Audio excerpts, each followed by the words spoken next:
Music মারাত্মক সেহেরের একটা মাধ্যম। মিউজিকের সাথে যারা সম্পৃক্ত আছে তারা সেহেরগ্রস্ত হয়ে যেতে পারে, জাদুগ্রস্ত হয়ে যেতে পারে। এটা খুব সহজে সহজে। আর যারা এমন হয় যে মিউজিক ছেড়ে দিয়েছে, একসময় হয়তো কেউ শুনতো বা জড়িত ছিল, ছেড়ে দিয়েছে, তারাও অনেক সময় ভুক্তভোগী হয়। এটা হচ্ছে শয়তানের মাধ্যম মানুষকে পাওয়ার, বাগে পাওয়ার। নেশা একটা হচ্ছে মাদক নেশা।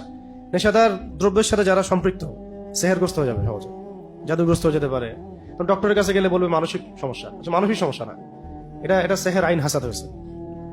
ওই সেহের আইন হাসাদের মধ্য দিয়ে মানসিকভাবে সে ভারসাম্যহীন হয়ে গেছে। এগুলো মেয়েদের মধ্যে আরো অনেক বেশি লাগে। চলাফেরা বাইরে করলে, অসুস্থ অবস্থায় থাকলে, নাপাক অবস্থায় থাকলে, এই সময়গুলোতে মনে হয় যেন ইবলিসের দলবল ওদেরকে উপর আসার করে, পুরো ভারসাম্যহীন আচরণ করা শুরু করে এই সময়গুলোতে।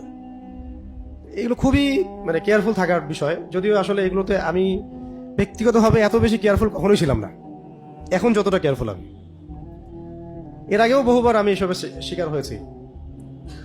শারীরিক নির্যাতন, মানসিক নির্যাতন, রাষ্ট্রীয় রোষানল, অনেক কিছুই হয়েছে। কিন্তু সেহের আইন হাসাদ এগুলো যে এত ক্ষতিকর সেটা আমার ধারণাও ছিল না কখন।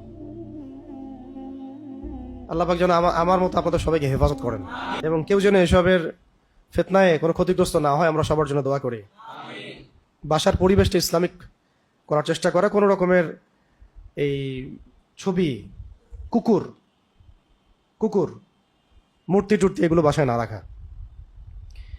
বাসা, হ্যাঁ, এগুলাও না রাখা। সাফসুতরা রাখতে হবে বাসা, সাফসুতরা। বাসায় জিন চালান করে দেয় মানুষ বাসায় জিন চালান করে দেয় অনেক সময়। এগুলো সত্য, এগুলো সায়েন্স বিশ্বাস করবে না, কিন্তু এগুলো আমাদের শরিয়ার মধ্যে আছে। এগুলো শোনার পরে আবার সবসময় এটা মনে করবেন না যে সবকিছু ওই কারণেই হচ্ছে, এমন আবার সাইকোলজিক্যাল পরিবর্তন যেন না হয়। শক্ত থাকা, কিন্তু এটা সত্য, এটা হয়, কিন্তু এগুলো দুর্বল। যার উপর যত শক্তিশালী সেহের আইন হাসাদ হয়, তার প্রতিক্রিয়াটা তত বেশি হয় এমন। আর এগুলোতে ইহুদিরা খুব পারদর্শী। এই তান্ত্রিকরা বেশিরভাগই বিধর্মী, খ্রিস্টান, বৌদ্ধ, তারপরে হিন্দু, এরা এগুলো বেশি করে। হ্যাঁ, এগুলো করে বেশি ওরা। আর এগুলোর ইফেক্টেড হয়ে যদি কেউ ডক্টরের কাছেও যায়, ডক্টর 3টা প্রশ্ন করে তারপরে ওকে অ্যান্টি ডিপ্রেশন একটা ওষুধ দিয়ে দিবে।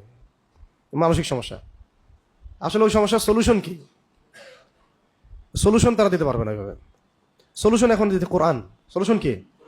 কোরআন, এটাই সলিউশন। আর দোয়াগুলো সিজদা হালতে করাও খুব ভালো, এই সময় বেশি দোয়া কবুল হয়। আর দিনের একটা অংশে দোয়ার জন্য নিজেকে খালিজ করে নিতে হবে, যে এই সময়টাতে আমি দোয়া করবো শুধু। শেষ রাত হতে পারে, ফজরের পর হতে পারে, ইশরাকের আগে হতে পারে। যত দোয়া আল্লাহ পাকের কাছে হাত তুলে দোয়া করা।